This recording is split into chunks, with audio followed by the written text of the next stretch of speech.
TNI Angkatan Laut akan memprioritaskan pembelian alat utama sistem persenjataan, alutsista strategis, dalam rangka memodernisasi kekuatan Angkatan Bersenjata Matra Laut. Alutsista strategis tersebut diantaranya satelit militer, sistem rudal strategis dan taktis anti-udara, anti-kapal dan darat ke darat. Selanjutnya, sistem penginderaan bawah permukaan, serta sistem pesawat atau kapal tanpa awak, drone, yang diintegrasikan dengan konsep Network Centric Warfare, NCW, yang melibatkan Trimatra terpadu.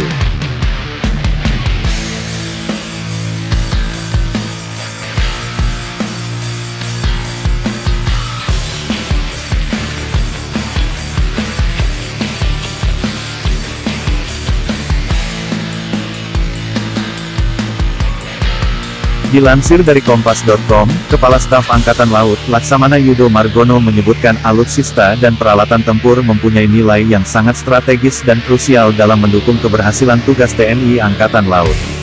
Dalam sambutan tertulis yang dibacakan Asisten Logistik KSAL, Laksamana Muda Pugu Santoso dalam rapat koordinasi logistik TNI AL, di Mabes TNI Angkatan Laut.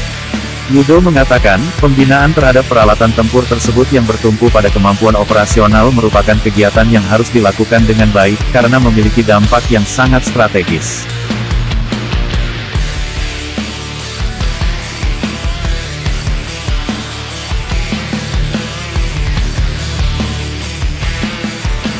Selain itu, rapat tersebut juga membahas kelanjutan program pengadaan, penggantian, retrofit atau refurbish pesawat tempur strategis, penambahan jumlah kapal selam, dan kapal frigate.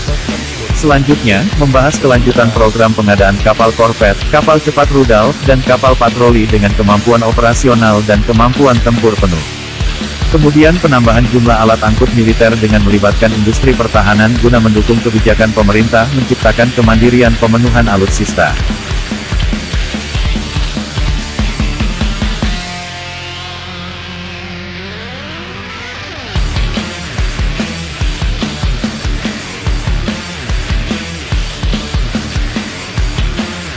Yudo memastikan, setiap tahun akan ada pembangunan kapal, baik untuk kapal perang Republik Indonesia, KRI, maupun kapal Angkatan Laut, KAL, untuk penegakan hukum. Yudo mengungkapkan, TNI AL selama ini sangat tergantung pada sejumlah faktor. Mulai dari sistem senjata armada terpadu, kapal perang, pesawat udara, hingga marinir.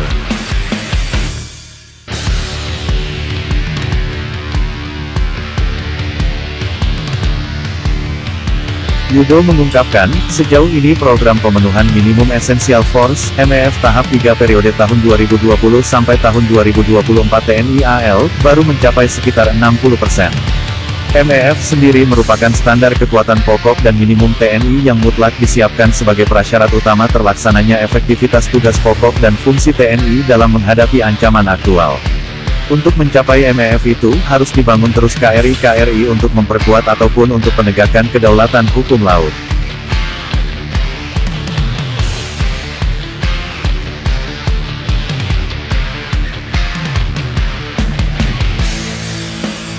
TNI AL menargetkan kehadiran sejumlah alutsista pada MEF tahap 3. Alutsista tersebut meliputi 182 unit KRI, 8 unit kapal selam, 100 unit pesawat udara, dan 978 unit kendaraan tempur. Dalam pemenuhan MEF tersebut, Yudo mengatakan, salah satu upaya yang dilakukan TNI AL adalah membangun kapal-kapal baru. Pembangunan kapal tersebut contohnya yang baru-baru ini diluncurkan, yakni 2 kapal patroli cepat berukuran 60 meter, PC 60 meter, yang dibuat PT Caputra Mitra Sejati dengan nama KRI Dorang 874 dan KRI Bawal 875.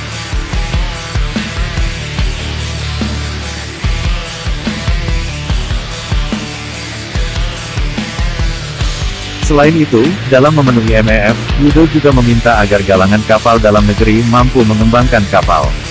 Misalnya, pengembangan PC 40 meter, yang kemudian meningkat menjadi PC 60 meter.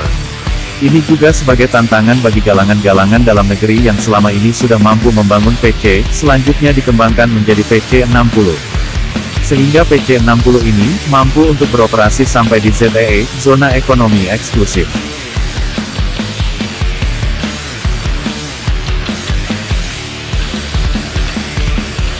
Yudo mengatakan, Indonesia melalui Kementerian Pertahanan juga tengah memesan kapal perang pemburu ranjau buatan Jerman.